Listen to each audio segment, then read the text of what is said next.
They still have their best games ahead of them. That was Chris Doering talking about the Georgia Bulldogs, former Florida wide receiver and ESPN college football analyst over at the SEC network, talking about the Dogs and what they've got moving forward here. This is a team that it seems to me is building towards a going to be a challenging end to the season, to be honest with you.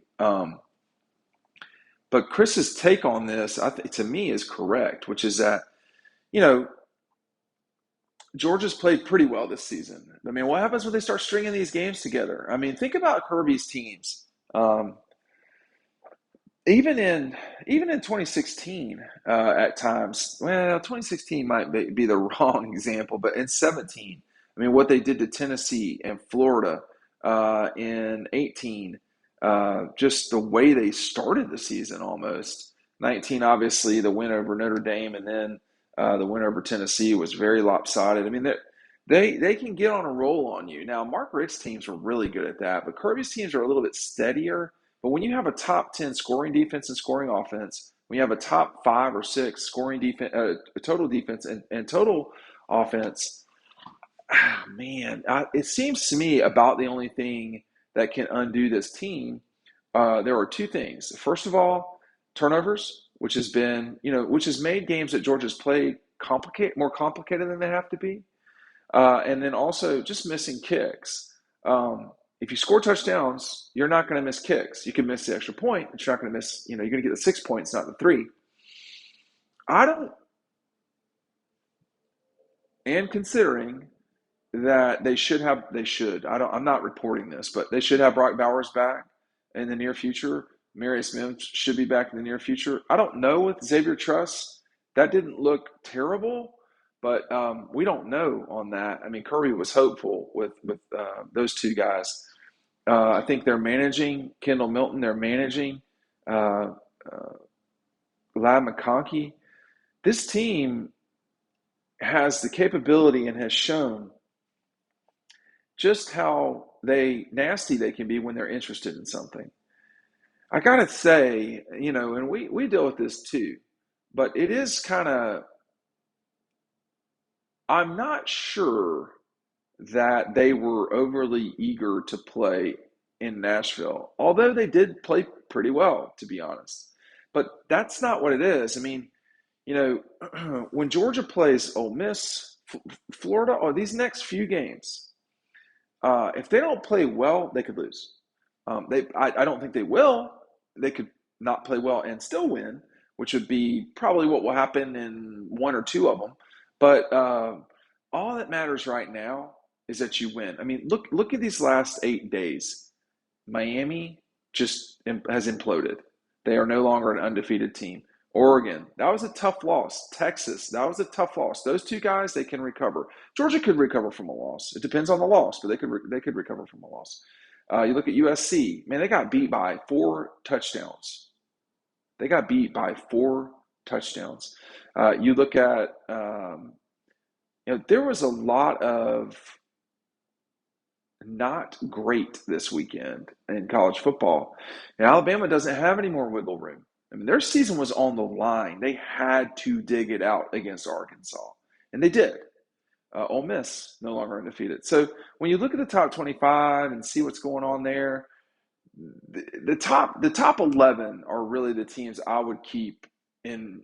I would, you know, pay attention to, and we're going to go through that in a second. Make sure that you're checking out our buddies at Ekopol. Look at this chair. You can see it. It's right there. Um, not chair. I said chair. Square side table. You can match the tables at your place exactly to the color. There's all sorts of color. Now, I like this color, I have to say, but they do other stuff too. They do other stuff too, and it's not just you know the sort of beachy colors. So, but I do like that. I mean, like if that screams nautical and it screams beach, but there's different ways if you're more in the cabins or in the mountains in the cabins, something like that. Check that out.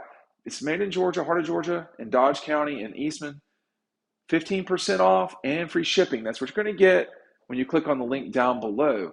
if Georgia, if so, Chris Doering is making the case that this Georgia team is not done yet. They're not where they're gonna be now. You know, it may be that Kentucky's played its best game, and which was against Florida. It may be that Florida's played its best game, which I think is possible considering that what they did at South Carolina. I think South Carolina's best game came against Georgia in the first half. I mean, they were, Shane Beamer's like a puppy that's never been out of a cage before. This guy was ready to roll. You got to play the whole game, though. And, I mean, Auburn, they played very well against Georgia. We'll see if that's their – I mean, teams that have new head coaches – sometimes it's hard with them to really know what getting into. LSU, have they played their best game? I'm not sure they have. I'm not sure LSU has. And I'm not sure LSU could play much worse and still win. Now, last night or Saturday night was not a great example, but for Georgia, you really so what I mean to say is with LSU, if you're an LSU fan, you're watching LSU play, you'd probably be very frustrated this season. Um, you know, the loss to Ole Miss, that was bad. The loss to Florida State, that was bad. And having to hold on against Arkansas, having to squeeze by and hold on against Missouri. I mean, LSU has had a season already, and it's been tough. They've not played well, and they're 4-2 or whatever they are, 5-2. Georgia's played pretty well, and they're 7-0, and that matters now. See, because LSU and Alabama, there's only one undefeated team in the league. It's just Georgia. Let's go back to these rankings, and this is why I think what Chris Doering is saying is so important. I think that if you're the Dogs and you are getting ready for this stretch run, you've got some challenges in front of you. Florida, rivalry game, big game. And you got Ole Miss at 13, you got at Tennessee at 17, and you've got Mizzou coming in trying to steal the division the last time there is a division at number 20. So you've got 3 top 20 teams. They may not all be ranked there at that point, but these are tricky games for Georgia coming up. But if Georgia plays well, not even its best game, they don't lose to those teams. If Georgia plays well, they probably don't lose to anybody, to be honest with you. Now, that's me, but I feel like I know this team relatively well. And the Georgia folks are still doing this thing where they have to have perfection. Y'all, it doesn't work like that. I mean, people say, well, they were down, they were only up 10 on Vanderbilt in the fourth quarter. Yeah, and then the next, 4 plays later, they were up 17. So that's not how it works. The kid from Vanderbilt made a perfect catch to get them in position to score that touchdown.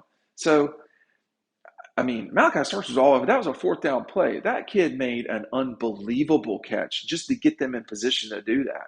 So, I think it's like any other job, really.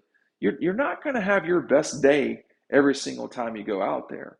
But I have to say, the way that Georgia played yesterday, 37-20, okay?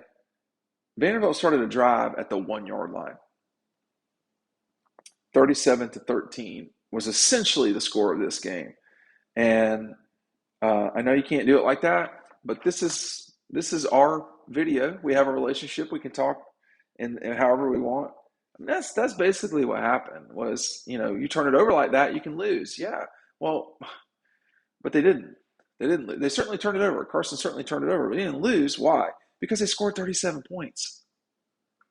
I could see if they were, they did kick a lot of field goals, but they made a lot of field goals. That's the difference in kicking them and making them. If Peyton Woodring is going to make the field goals, I'm not sure if there's really a huge problem here. I read something that Mark Reiser wrote talking about how Georgia was something like 65% scoring rate in the red zone with touchdowns, and Kirby wants it at 70, and then Kirby said it was very hard to do that. Yeah, it is hard to do that. And, if you're at 70%, you're probably not losing. Think of it this way. Let's just say you get to the end zone 4 times and you score all 4 times, but only one of them is a field goal. Well, you just scored 24 points. What happens with explosive plays? Do you have any of those? Do you score when you're not in the red zone? Are there other scores? Are you allowing more than 24 points? Georgia's not allowed more than 21 points this season. Which of these teams is going to get that on them? I don't think it's Tennessee or Florida personally. What about Missouri? Could they do that? Could the Rebels? I mean, Ole Miss has certainly shown that they can score, but they've shown they can score against LSU, a team that no one is saying is the '85 Bears. So I think Chris Doering is correct. I do think that Georgia's best games or their best performances in front of them, but it's not just that one performance. Like you're going to have to do it when you don't play great. Now they've done that already. But like people, what fans think really, doesn't necessarily matter for the kids. The kids just got to go out there and perform. And I think if they do that, you could very well see these guys hoisting yet another trophy in January.